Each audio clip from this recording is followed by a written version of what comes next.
You know, there's a saying that goes, you can put lipstick on a pig, but it's still a pig.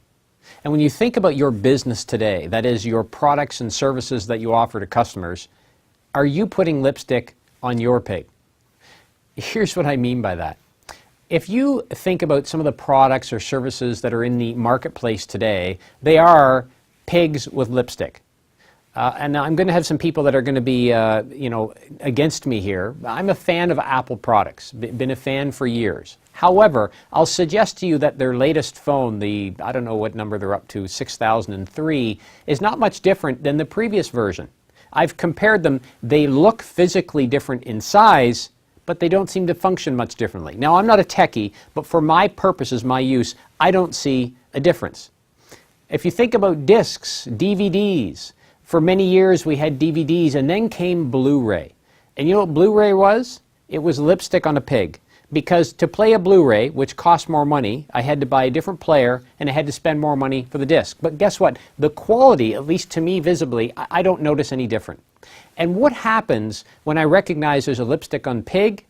I stop participating. I stop wanting to buy. I stop wanting to invest because I become frustrated that somebody felt like they could put one over on me by repackaging or repositioning the same old thing. So the challenge for you is, are you putting lipstick on your pigs? Because if you are, you may be frustrating or turning away some of your customers. There's a few different things I wanted to share with you to challenge you to think about how you can position your products and services such that you're not putting lipstick on a pig. First off, how have your customers' needs evolved today? So if your products and services have been in the market 1 year, 5 years, even a decade, I would guess, and I think you would agree, that your customers' needs have changed relative to that product or service. They probably need changes or improvements to the product or service you offer, or maybe they need something completely different.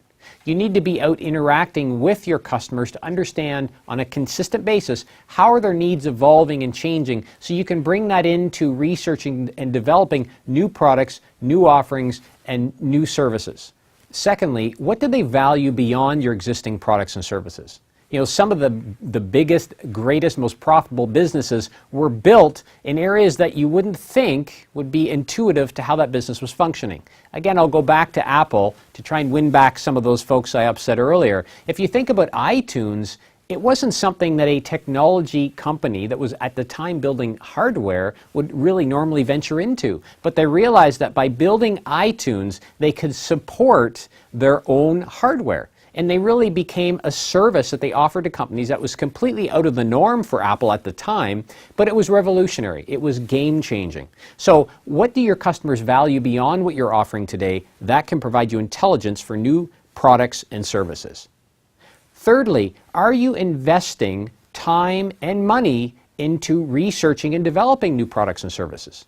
You know, Rome wasn't built in a day, and neither was any new product or service. So you need to be consistently trying to find ways to introduce new products, to test new products, to offer new services, to look at new ideas. And this is not something that's going to be proven and successful every single time. But you need to be out there testing and validating in order to continue to evolve your business and, again, offer new value to existing customers.